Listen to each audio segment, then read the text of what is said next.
আজ থেকে কয়েক বছর আগে, তখন এতটা ইস্টা পাকা ছিলাম না, এতটা অগোছালো ছিলাম না।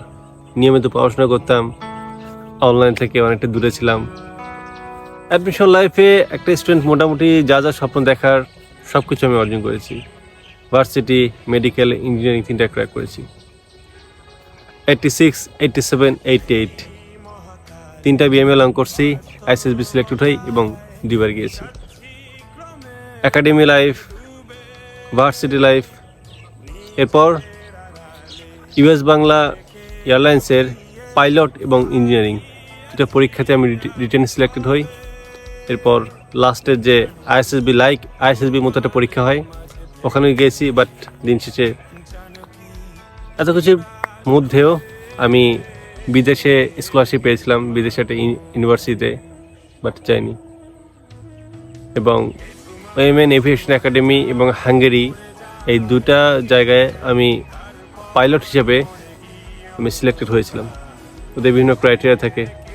তখন কয়েক বছর আগে তখন মানে অনেক ভালো ছিলাম। আমি মনে হয় যে আসলে নিজেকে গর্ব করার মতো একটা অবস্থানে নিয়ে গেছিলাম। পড়াশোনা করতাম, সব কিছু নিয়ম মতো ছিল, বলা যায় ওভারঅল পারফেক্ট। আজকে কিন্তু আমার লাইফটা ওটা নেই। মানে বলা যায় কি যে নক্ষত্রের পতন ঘটে না, বিষয়টা হচ্ছে এটাই। আমার দুলাভাই চেয়েছিল যেন আমি উইমেন এভিয়েশন একাডেমি ওখানে যেন যাই আমেরিকাতে, ওখানে গিয়ে যেন পাইলটের ট্রেনিং করি, অনেক ভালো কিছু যেন করতে পারি। বাট আমার আব্বু আম্মু রাজি হয়নি।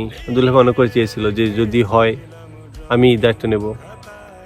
বাট তখনকার না মানে এই যে দেশ ছেড়ে চলে যাওয়া, বিশেষ করে এই যে গ্রাম ছেড়ে চলে যাওয়া না, ওই অনুভূতি না কাজ করছিল না।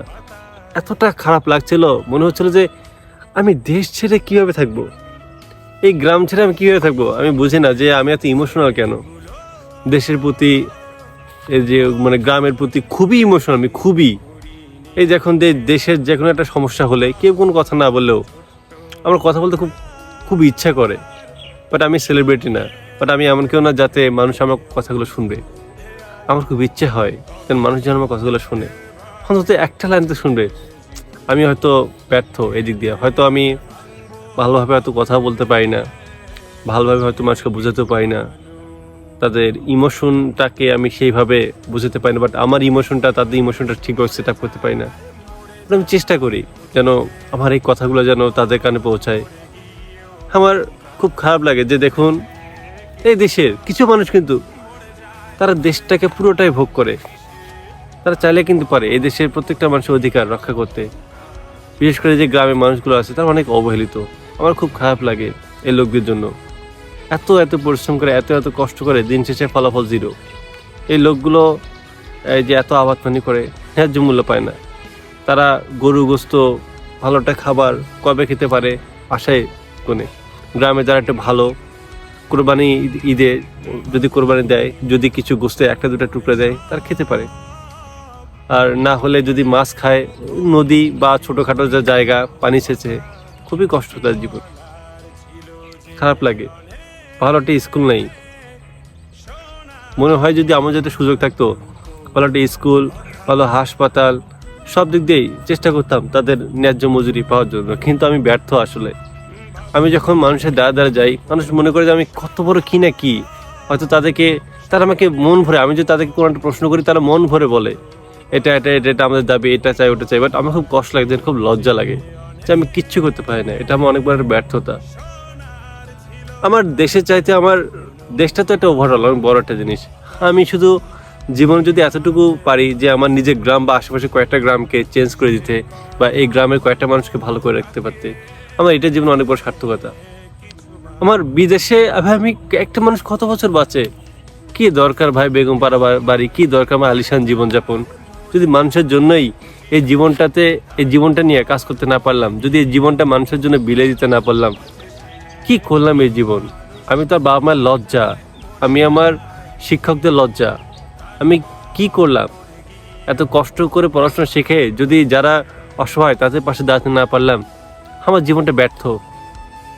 আমি অন্তত এতটুকু আল্লাহর কাছে চাই যে আল্লাহ অন্তত যেন আমাকে এত বড় করে, আমি যেন মানুষকে অনেক সাহায্য করতে পারি, দেশের জন্য, দেশের মানুষের জন্য, বা যে কোনো বড় ধরনের কাজ যেন আমি যুক্ত হতে পারি, যেন আমার একটা ফোন কলেই যেন তাদের সমস্যাগুলো সমাধান হতে পারে। আমার খুব খুব খুব ইচ্ছা যে আমি এত বড় পাওয়ারফুল হব, একটা ফোন কলেই যেন সকল সমস্যার সমাধান হয়ে যায়।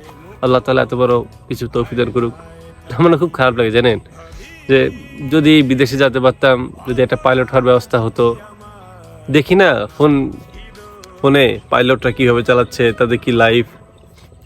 আমার লাইফটা হয়তো এত ভালোও নেই, এই গ্রামে হয়তো ছোটোখাটো একটা জায়গা হয়তো আমাকে কাটতে হবে। তবে সব কিছুর জন্য আলহামদুলিল্লাহ, যতদিন আছি মানুষের জন্য কাজ করব এবং সকলের দোয়া চাই, সবসময় যেন মানুষের পাশে দাঁড়াতে পারি। আল্লাহ হাফিজ।